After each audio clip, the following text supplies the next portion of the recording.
पप्पू जी क्या हैं? पप्पू यादव जिस दिन जात और धर्म की राजनीति शुरू कर लेगा ना, उस दिन भाजपा का बुखार छुड़ा देगा। विधायक का चुनाव तक हार जा रहे हैं। ये झूठ बोलकर सत्ता में आए।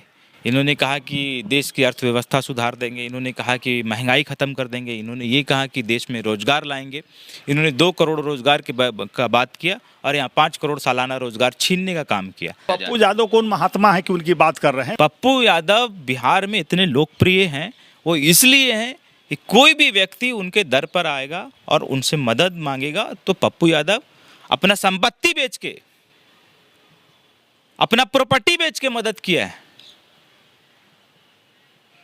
तो ये हमको भाजपा ना सिखाए कि सेवा धर्म क्या है। कोई राष्ट्रीय पार्टी के नेता हैं क्या? ये सरकार जो है वो कंपनी की गुलाम है, कंपनी के हित के लिए काम कर रही है, सरकारों का, किसानों का गला घोट रही है, गरीबों का गला घोट रही है। प्रधानमंत्री पे उन 700 लोगों की मौत का, हत्या का मुकदमा दर्ज होना चाहिए और उनको कोर्ट के अंदर सामने खड़ा होकर इसका जवाब देना चाहिए कि उन 700 लोगों के शहादत का जिम्मेदार कौन है। कल हमारी बात हो रही थी बीजेपी के प्रवक्ता से जिनका नाम डॉक्टर विनोद शर्मा है। तो हमने उनसे सवाल किया कि पप्पू यादव की मांग है कि 700 किसान जो शहीद हुए हैं उन्हें 50 लाख रुपया दिया जाए और एक सरकारी नौकरी का मुआवजा दिया जाए। तो उन्होंने कहा कि पप्पू यादव क्या हैं, महात्मा हैं, विधायक भी तो नहीं हैं, अपना सीट भी तो नहीं बचा पाए। पप्पू जी क्या हैं? एक विधायक भी नहीं सम्मानित हैं। कितने जनता उनकी हितैषी है और जनता के हितैषी विधायक का चुनाव तक हार जा रहे हैं। तो अपनी चिंता ना करें, वो क्यों केंद्र की चिंता कर रहे हैं? कोई राष्ट्रीय पार्टी के नेता हैं क्या? पप्पू यादव की मांग है कि 50 लाख मुआवजा दिया जाए और एक सरकारी नौकरी दिया जाए। पप्पू यादव कौन महात्मा है कि उनकी बात कर रहे हैं? बड़े बड़े लोग बात कर रहे हैं ना, उसकी बात कीजिए ना। कोई महात्मा पप्पू जी नहीं ना है कि वो कह देंगे हम मान लेंगे। तो इसी मुद्दे पर बात करने के लिए हमारे साथ जन अधिकार पार्टी के प्रवक्ता हैं सहान परवेज जी की। ऐसा कह रहे हैं बीजेपी के प्रवक्ता। पप्पू यादव जी का चरित्र रहा है लोगों की सेवा करना, लोगों के दुख दर्द में खड़ा होना। ये हमको भाजपा नहीं सिखा सकेगा, नहीं पता पाएगा। हम सदन में पहुंचेंगे नहीं पहुंचेंगे ये जनता तय करती है, ये जनता तय करेगी। मगर हमने कभी भी सेवा करने से और सेवा का धर्म से हमने पीछे नहीं हटा है। आपने देखा होगा कि बिहार में जब भी आपदा विपदा आया, सरकार और पक्ष विपक्ष दोनों गायब होता है और सामने आपके कौन खड़ा हो? पप्पू यादव। जन अधिकार पार्टी के लोग, आपकी पार्टी भी हमको याद दिला देना चाहते हैं, कभी 2 सीट से शुरू हुई थी और आज अगर आप सदन तक पहुंच गए और केंद्र में आपकी सरकार और प्रदेश में अन्य जगहों पे सरकार है, तो आप बहुत ज़्यादा अहंकार में मत डूबिए। एक समय भी ऐसा था ना कि इस संसार में ना हिटलर से बड़ा तानाशाह कोई नहीं था और उसकी साम्राज्य का कभी अंत होगा ये किसी ने कल्पना नहीं किया था।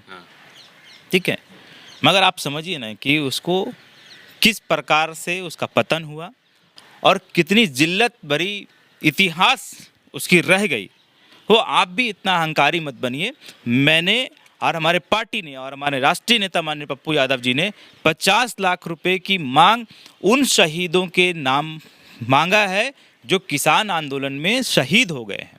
तो ये उनका अधिकार भी बनता है और केवल 50 लाख रुपए की मांग ही नहीं, हम तो कहते हैं कि ये जिम्मेदारी तो सरकार की थी ना कि अगर कृषि कानून, आपको पता था कि ये सही नहीं है, कृषि कानून को वापस लिया जाएगा और जब कृषि कानून वापस लिया गया उसमें 700 लोगों की जो शहादत हुई उसका जवाबदेही और उसकी मौत की जिम्मेदारी आपके ऊपर तय होती है। और मेरा ऐसा मानना है कि प्रधानमंत्री पे उन 700 लोगों की मौत का, हत्या का मुकदमा दर्ज होना चाहिए और उनको कोर्ट के अंदर सामने खड़ा होकर इसका जवाब देना चाहिए कि उन 700 लोगों के शहादत का जिम्मेदार कौन है। और मैं आपको एक बात बता देना चाहता हूं कि पप्पू यादव जिस दिन जात और धर्म की राजनीति शुरू कर लेगा ना, उस दिन भाजपा का बुखार छुड़ा देगा। और पप्पू यादव इसीलिए जाने जाते हैं। पप्पू यादव बिहार में इतने लोकप्रिय हैं, वो इसलिए हैं कि कोई भी व्यक्ति उनके दर पर आएगा और उनसे मदद मांगेगा तो पप्पू यादव अपना संपत्ति बेच के, अपना प्रॉपर्टी बेच के मदद किया है। तो ये हमको भाजपा ना सिखाए कि सेवा धर्म क्या है। जो देश को पूरा लूट के बैठा है वो हमको सेवा का भाव ना नहीं सिखाएगा। अब तो देश के प्रधानमंत्री मोदी जी हैं, उन्होंने तो माफ़ी भी मांग ली, कानून भी वापस ले लिया, लेकिन फिर भी पप्पू यादव जी अड़े हुए हैं कि वो इस्तीफ़ा दें, उनके ऊपर केस दर्ज हो। अब तो उन्होंने, देश का प्रधानमंत्री जब माफ़ी मांग लिया तो इससे बड़ी बात क्या हो सकती है? आप 700 लोगों का मर्डर कर देंगे और कहेंगे कि हम माफ़ी मांगते हैं, माफ़ हो जाएगा?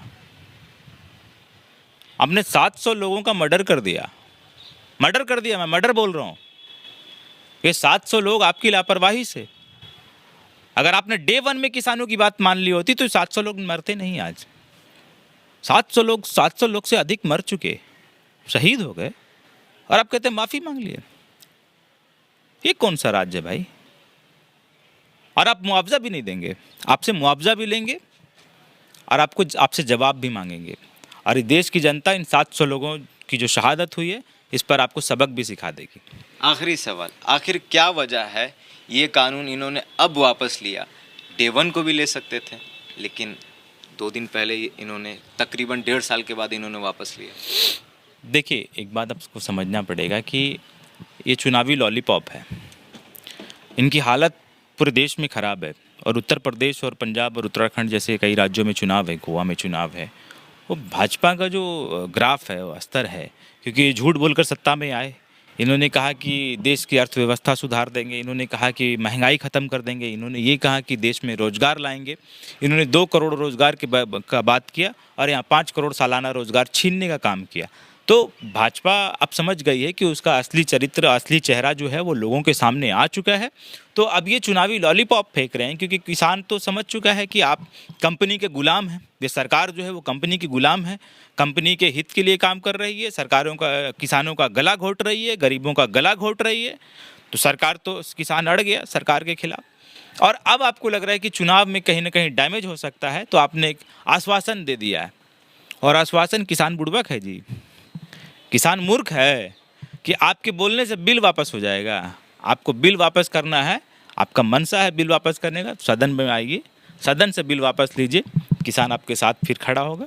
आप देश के प्रधानमंत्री हैं, आपके साथ है सब, आप पूरे देश के प्रधानमंत्री हैं भाई, मगर आपकी मनसा साफ नहीं है। आपको किसान आपके साथ तब खड़ा होगा जब सदन से बिल वापस कीजिए और एमएसपी पे कानून लेकर आइए और इन 700 लोगों को मुआवजा दीजिए और इसका जवाबदेही तय कीजिए कि इन 700 लोगों की जो मौत हुई है उसका जवाबदेही किसकी है। चलिए, ये थे शाहान परवेज जी, जन अधिकार पार्टी के प्रवक्ता। प्रतिक्रिया कमेंट बॉक्स में बताइएगा।